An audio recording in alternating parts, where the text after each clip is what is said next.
হে আমিরুল মুমিনিন, এই ব্যক্তি আমাদের পিতাকে হত্যা করেছে। আমরা এর ন্যায় বিচার চাই। আমরা প্রাণের বদলে প্রাণ চাই। জনাব, অভিযোগ সত্য, তবে আমি খুন করার উদ্দেশ্যে তাকে মারিনি। আমার প্রিয় উটটি তাদের বাগানের পাতা খেয়ে ফেলায় বৃদ্ধ পাথর মেরে উটটিকে হত্যা করেন। আমি রাগে পাগল হয়ে যাই, তাই আমি পাথর ছুঁড়ে মারলে সেটি বৃদ্ধের মাথায় লাগে এবং তিনি মারা যান।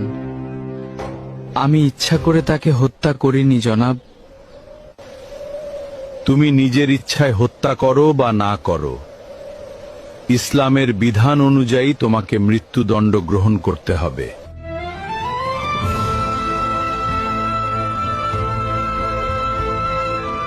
আমিরুল মুমিনিন, যেহেতু ইসলামী বিধান অনুযায়ী আমাকে শাস্তি পেতেই হবে, সেহেতু আমি এটা মেনে নিচ্ছি। তবে আমাকে 3 দিন সময় দিন। আমার কাছে একটি এতিম বাচ্চার কিছু সম্পদ রাখা আছে। আমাকে গ্রামে গিয়ে সেই এতিম বাচ্চার আমানতটি বুঝিয়ে দিয়ে আসতে দিন, না হলে হাসরের মাঠে আমাকে খেয়ানতের দায়ে অপরাধী হতে হবে। দয়া করে আমার এই আর্জিটা রাখুন জনাব।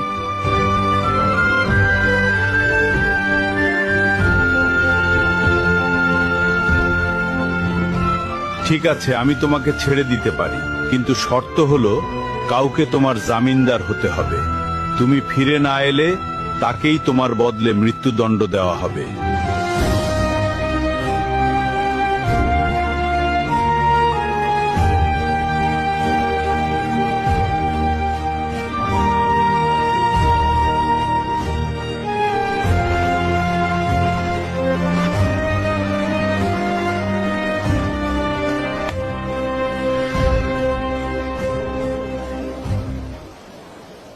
হে আমিরুল মুমিনিন, আমি ওর জামিনদার হব।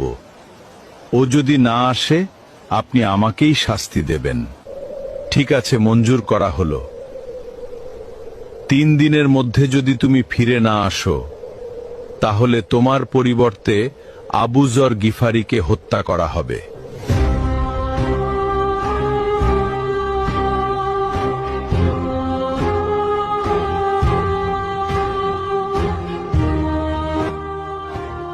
ভাবতেই অবাক লাগছে, সম্পূর্ণ অচেনা একজন মানুষের জন্য আবু যরনের মতো এমন মহান সাহাবী নিজের জীবন বিপদে ফেলে দিলেন।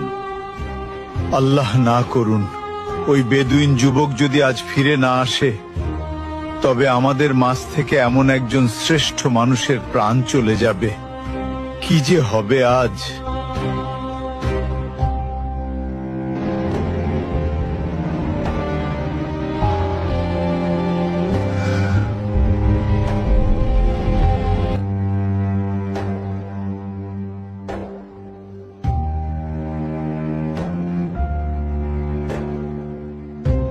ওই লোকটা যেহেতু 3 দিনের মধ্যে আসতে পারেনি, সেহেতু আবু যর গিফারিকেই তার পরিবর্তে হত্যার আদেশ দেওয়া হলো।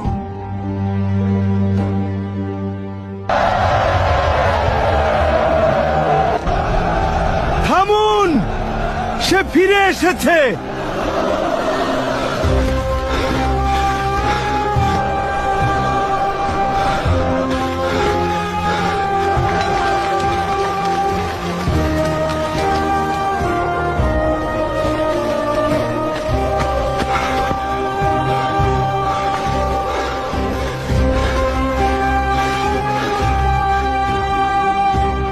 কি ব্যাপার, তোমার আসতে এত দেরি হলো কেন?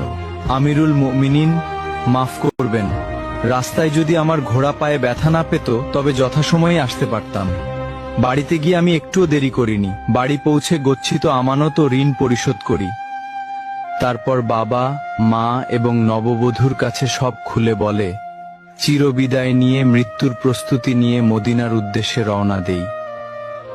এখন আমার জামিনদার ভাইকে ছেড়ে দিন আর আমাকে মৃত্যুদণ্ড দিয়ে পবিত্র করুন, কেননা কিয়ামতের দিন আমি খুনি হিসেবে আল্লাহর সামনে দাঁড়াতে চাই না।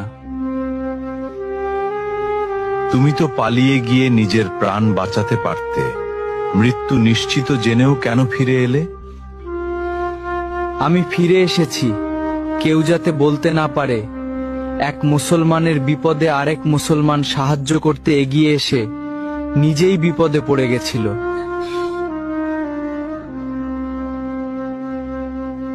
আর আপনি কেন এই অপরিচিত লোকের জন্য নিজের জীবন বাজি রাখলেন? আমিরুল মুমিনিন, কেউ যেন বলতে না পারে এক মুসলমান বিপদে পড়েছিল অথচ কেউ তাকে সাহায্য করতে এগিয়ে আসেনি।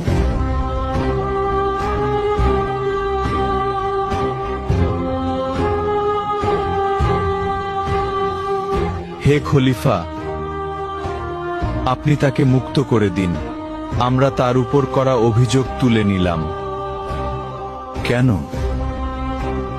তোমরা তো বিচার চেয়েছিলে। কেউ যেন বলতে না পারে এক মুসলমান অনাকাঙ্ক্ষিত ভুল করে নিজেই স্বীকার করে ক্ষমা চাওয়ার পরেও অন্য মুসলমান তাকে ক্ষমা করেনি।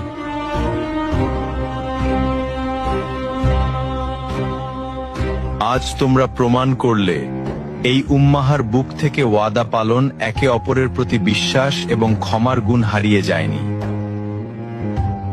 জেনে রাখো, যেখানে বিশ্বাস এবং ক্ষমা থাকে সেখানে আল্লাহর রহমত সবচেয়ে বেশি বর্ষিত হয়।